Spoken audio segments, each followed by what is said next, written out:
बिहार में कुदरत का कहर एक बार फिर बरप रहा है। पिछले 10 दिनों से जारी आंधी बारिश ने शुक्रवार को पटना में प्रलय जैसे हालात बना दिए।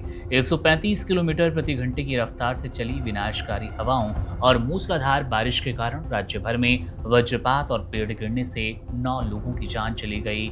9 लोग इस दर्दनाक हादसे का शिकार हुए। अकेले राजधानी पटना में ही 4 लोगों ने अपनी जान गंवाई। महज 30 मिनट के तूफान ने शहर को तहस नहस कर दिया, जहां 600 से अधिक पेड़ उखड़ गए और बिजली के पोल गिरने से पूरा शहर अंधेरे में डूबा।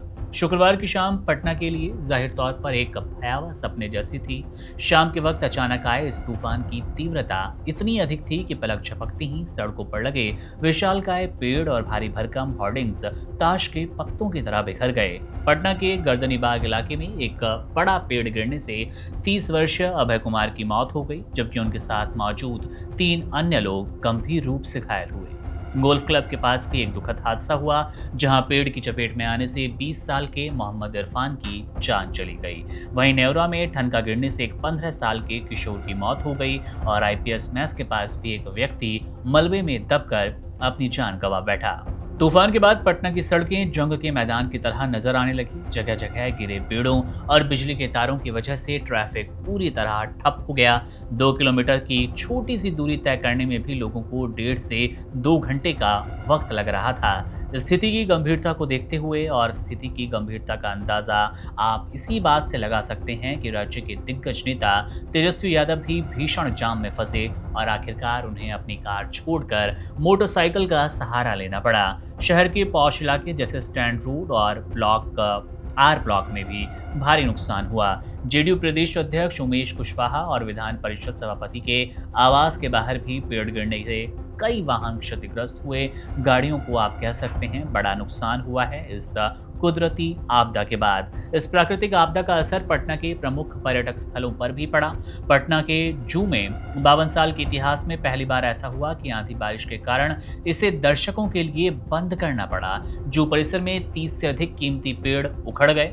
इसी तरह नवनिर्मित बापू टावर को भी अगले 3 दिनों के लिए बंद करना पड़ा, क्योंकि इसके बाहरी हिस्से को काफी नुकसान पहुंचा और परिसर में गिरे पेड़ों को हटाने का काम तेजी से जारी है।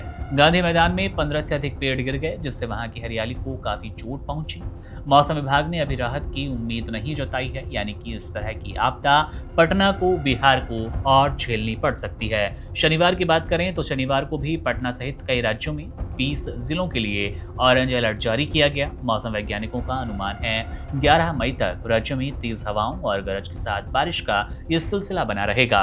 इस दौरान आकाशीय बिजली गिरने का सबसे अधिक खतरा है, इसलिए लोगों को खराब मौसम के दौरान सुरक्षित स्थानों पर रहने की सलाह दी गई। जितना हो सके घर में रहने की कोशिश करें। अभी बाहर के कुछ काम आप टाल सकते हैं। प्रशासन फिलहाल सड़कों को साफ करने और बिजली आपूर्ति फिर से बहाल करने की कोशिश कर रहा है, लेकिन बार बार हो रही बारिश में काम लगातार बाधित हो रहा है। अगले कुछ दिनों के लिए बिहार के लिए यह काफी चुनौतीपूर्ण पल रहने वाला है, वो ठनका हो या फिर तमाम पेड़ के उखड़ने की घटना। लगातार इस आंधी बारिश ने बिहार के हालात बदतर कर दिए हैं और मौतों का सिलसिला बढ़ता नजर आ रहा है। मामले पर हमारी नजर है, जैसे कोई अपडेट मिलेगा आपसे साझा करेंगे। मेरा नाम है मुकुंद, आप बने रहिए वन इंडिया के साथ। शुक्रिया।